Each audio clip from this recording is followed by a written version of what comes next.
Hello, YouTube. Actually, that's not right. There's about like 25 views for a video. That's more like, hello, 25 people. But you're special. I don't make videos at school, so these videos don't happen very often.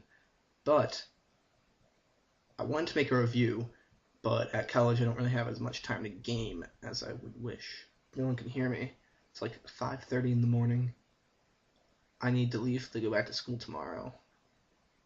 But the whole daylight savings thing sort of, messed things up, so I'm not really tired. So I decided to make a video because I wanted to do one over break. And I was originally going to do one of Mass Effect 2, but things beyond my control, I wasn't able to play it very much over break. I also wanted to do a review of Heavy Rain, but I wasn't able to beat that, and my PS3 is still back at college.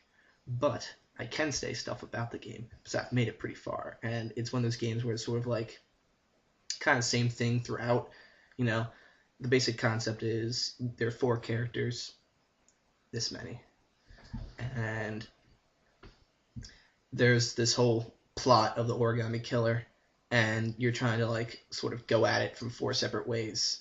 There's a character whose son dies on his birthday, and years later his other son gets kidnapped by the origami killer, and he's doing these like stuff to try and like figure out who he is and get him back. Police detective who was hired by people, and he's trying to find the origami killer. There's an FBI profiler who's also looking for him, and this other girl who I haven't gotten far enough to tell exactly what she's going to do. All I know is she can't sleep. It's a really good game, but at the same time it's not really a game. It's like an interactive drama.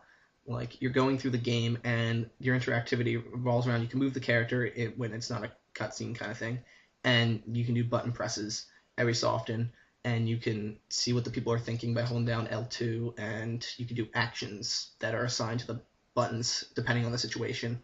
Like, there's one part where you're playing the detective, and this place is being held up, and you have several ways to go about this. If you try sneaking up on them but fail, it's a showdown, and like the guy, you have to like keep your hands up and try and convince the guy to not shoot you and rob the place. The game itself, like the voice acting, is good, but it's not great. Apparently they're all native French speakers, and they had them do English voice acting too, so there are characters who have not the best voice acting, especially the child who dies in the very beginning of the game, which I guess you could say is a spoiler, except for that's like the first 10 minutes of the game. And he's like asked for a balloon from his dad. He's like, please dad, can I have one? Can I really have one?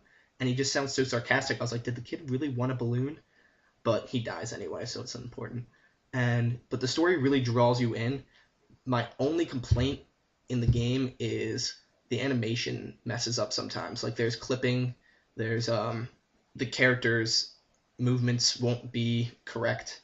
Like, you'll be walking, and I think I walked through someone at one point, and apparently, this isn't really a spoiler, but at the end of the game, when you take the RE off, which is the augmented reality thing that the FBI agent has, his face implodes.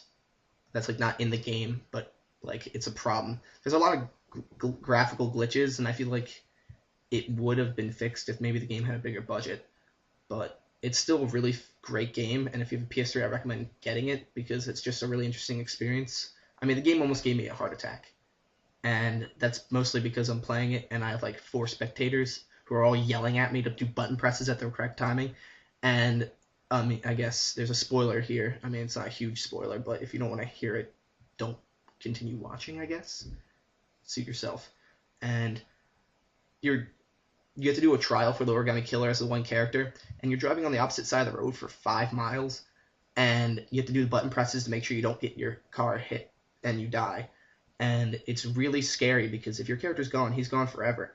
And my friends were just yelling at me the entire time, and I'm just like holding the controller, freaking out, trying to like not get hit by a car, and they were just yelling at me like, press A, press X, turn. It was freaking me out. And let's just say, if you play this game with an audience, it's much more entertaining than it is, even though it's still really good by yourself.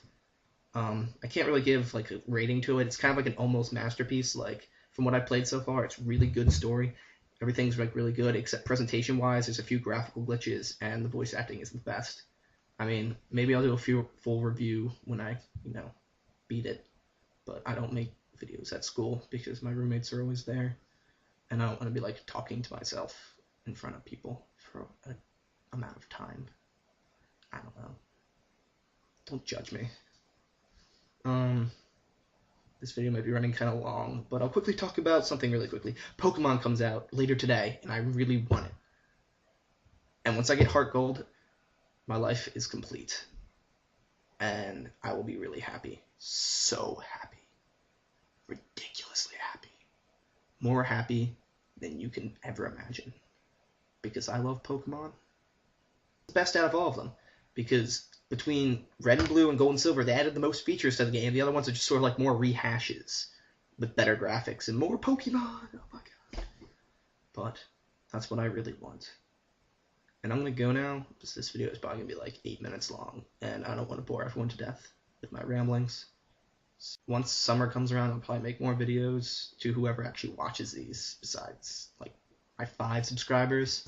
2 of them or 3 of them are which are like my friends in real life who actually probably don't even watch these videos. They're just like, oh, he's a friend, I'll subscribe to him. But yeah, bye. 25 people who watch my videos.